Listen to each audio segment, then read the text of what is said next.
Welcome back to Cosmic Hearts Healing. It is October 6th. I just kind of wanted to do an update to let everyone know where, what I've been doing and everything like that. So, I'm hoping to get out some readings in October, but right now I'm currently working on putting together Stella's Crystal Slime. I have 4 craft shows coming up. I'm happy to say that my first event that I sold, Stella's Crystal Slime, went very, very well. It was at a spiritual event, and just watching the children's faces and the parents' faces, seeing the product available for children, and seeing all the faces light up, it was just amazing. So I've been reordering supplies. I've been putting together the slime, adding the labels, so I'll probably be doing that all week. If I happen to get it done and get enough supplies done for my first show, which is Saturday, I'm hoping to get out some monthly readings, but if not, that's why, okay? So, on top of that, I was listening to an astrologer today. She was talking about how Saturn and Pluto just went direct, and talking about the energies of that they both carry.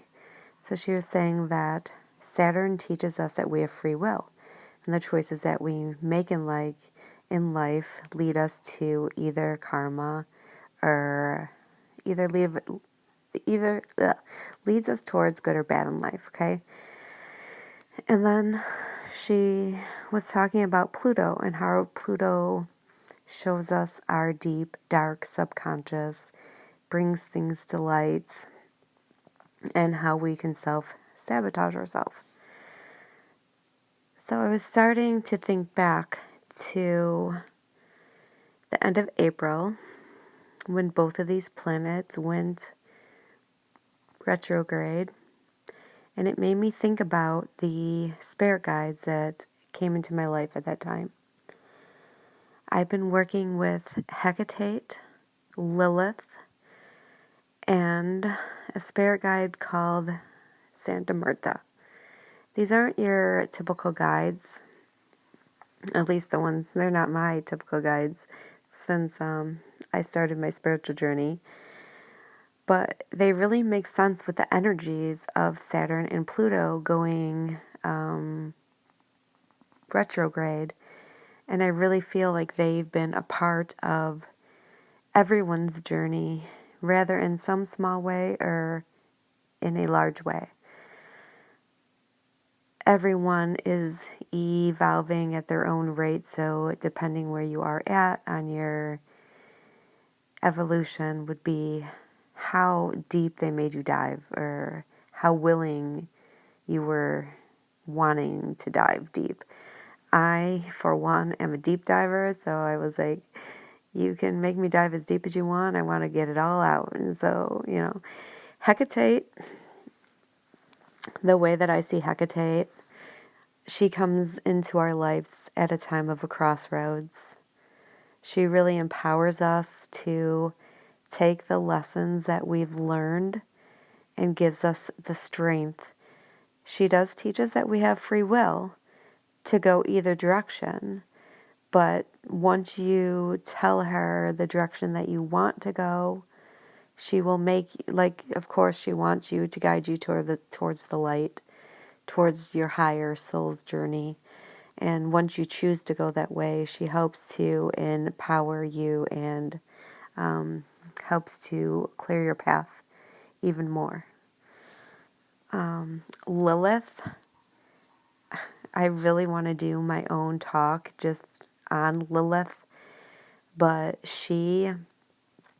if you were to read about her, you could read that when she lived on the earth, that God told her what she was here to do, who she was meant to be with. And I'm not going to go into the whole story right now, but the way that she expected to be treated from this person, it wasn't going as planned. And rather than her stepping away and creating a boundary with this person, she still wanted to create the life that she wanted to live, and did not follow her true soul's path of why she was here, and the karma that created from her, and the darkness that it brought into her life. And she learned that. So, you know, she now has evolved. She has seen so much dark that she knows how to face it. She knows how to make it light. She's a very powerful, loving being. I don't care how much dark stories I read about her. I will not ever believe her energy to be that way. Yes, maybe at one time she had that in her, but I believe like she transformed out of it, and she's here to guide us all to our highest soul's journey. She helps us to break codependency. She helps us to find our true soul's path. She helps us to stop self-sabotaging. If you look at this like light coming down off the top of her head, she helps us to gain that like higher wisdom. But to see that we still have that dark, which is powerful at times, you know, as long as we use it in the proper way. So that's just a little bit about Lilith. And then the other spirit guide that I've been working with, her name is called Santa Marta. She, in some pictures, is portrayed as like a grim reaper, but she brings death to the parts of us that no longer serves us. So after you work with Lilith or you work with Hecate, she will help clear that away. Or she's very well known to, if you have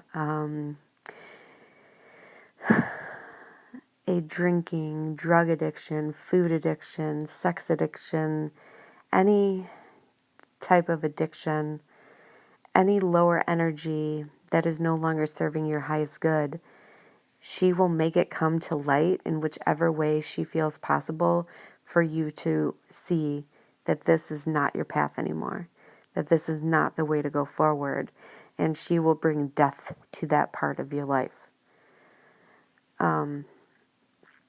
She will bring death to your part, your darkness.